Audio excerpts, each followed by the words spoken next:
I'll be the first to admit that I'm not an expert on movie musicals. From the few that I've seen, I appreciate them for what they are. I see their merit. Songs can effectively convey emotion or a character's inner thoughts while still forwarding the plot. But part of me just can't get past the required suspension of disbelief when dozens of characters spontaneously break into song and dance. Welcome to the grave, I will have. And while there are a select few movie musicals that I like enough to give a pass, usually this lack of realism pulls me out of the story. And then there's Once. Once manages to successfully pull off the contradiction of being not only a realistic movie musical, but also a low-budget movie musical. And there's a beauty in its simplicity. Oh, and by the way, on top of those impressive feats, it's also irresistibly charming and undeniably affecting. This starts with real, relatable characters. Two characters who are on the brink of being happy, but are both incomplete and stagnant in their own ways.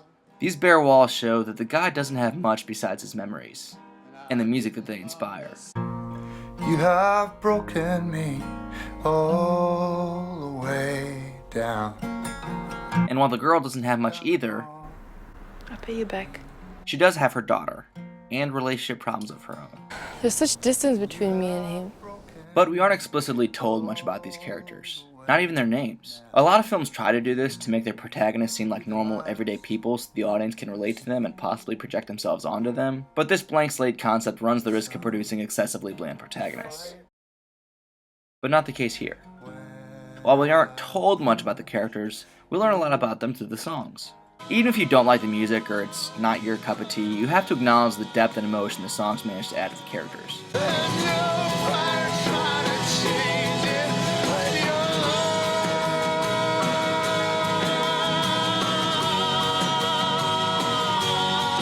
They show their hopes,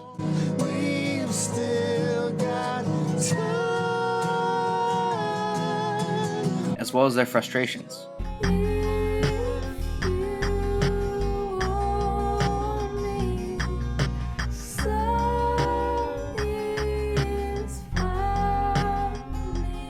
They hint at their inner demons,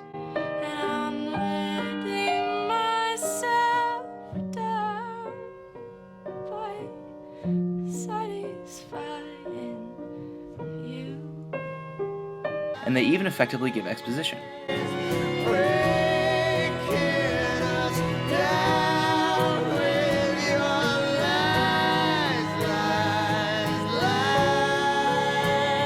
And because the two main characters are musicians, the songs never seem forced or out of place. They come up organically and never slow the pace of the story. And it helps they're often very well shot. Pride in your eyes, lover that sighs. In fact, the way this whole film is shot also contributes to the realism. These shots make the audience feel like a partygoer in this room, sitting across the table from these guys. I wouldn't trade her for gold. John Carney shot most of the street scenes from far away, so that his actors could just naturally converse without cameras in their faces. And so it's almost as if the audience is a pedestrian on the street, witnessing these conversations and the blossoming of this relationship as we pass by them. And this relationship really is the heart of the story.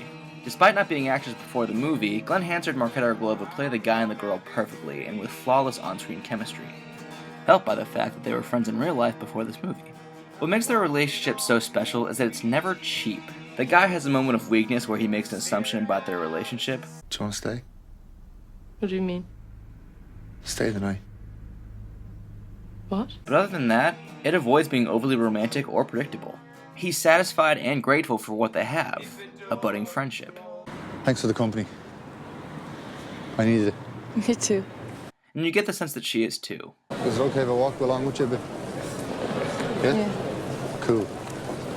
He doesn't respond with judgment or disappointment when he finds out that she has a daughter and a husband. It's mostly just surprise. Was that surprising? Fuck's sake. And even though they don't tell each other a whole lot about their respective situations, Where is she? She's gone. Where's her dad? He doesn't leave her. they bond instantly with their music. And most importantly, they better each other. He's at a point in his life where he's comfortable playing cover songs and dwelling on the woman who left him without making any attempt to get over her or get her back. She pulls him out of his stagnation and pushes him to take action in his life, to take a risk. I'm gonna go to London. I've decided. Good. Yeah. That's great. Yeah, it's good. It makes sense. And apparently he inspires her too, as she decides to attempt to fix her broken relationship as well. I spoke to my husband last night. He's coming over. At least for her daughter's sake. I'm fine on my own, you know? It's just I don't want Ivana to grow up without a father. Which is why I find this ending so appropriate. Again, it's not cheapened by some predictable grand romantic climax, because that would have gone against everything their relationship had been based on. Even if the audience thinks they want that ending, it would have just been hanky-panky. What? Thank you. If you've watched my other reviews, you've heard me say that the best way to end a movie is in a way the audience wants, but not in a way that they expect. Once is a perfect example of that. The guy's gift to the girl is not only payoff from a subtle setup, No, I don't have a piano at home. I can't get one in Ireland. It's so much money. I can't afford it. Yeah, it's expensive, alright. but it's also the perfect goodbye. It's a thank you, given in the form of music, their original bond. It ensures that, even though these two characters are going their separate ways, they'll never forget each other. One of the taglines of the movie is, "How often do you find the right person?" implying that the title is the answer to the proposed question. Instead, I prefer to think of the title as how these two characters will look back on and recount their brief time together. Once I met a girl who changed my life for the better. Once I met a guy who changed my life for the better. The title sequence shows the letters of the title coming from different directions to meet in the middle to form the word, symbolizing the character's chance encounter. It's a metaphor. And that's what this movie is about. Not how often you meet the right person, but how people can cross paths, however briefly, and touch each other's lives forever. Oh, and the music is fucking outstanding. Raise your hopeful voice. You have a choice. You make it now. You like it? You're gorgeous.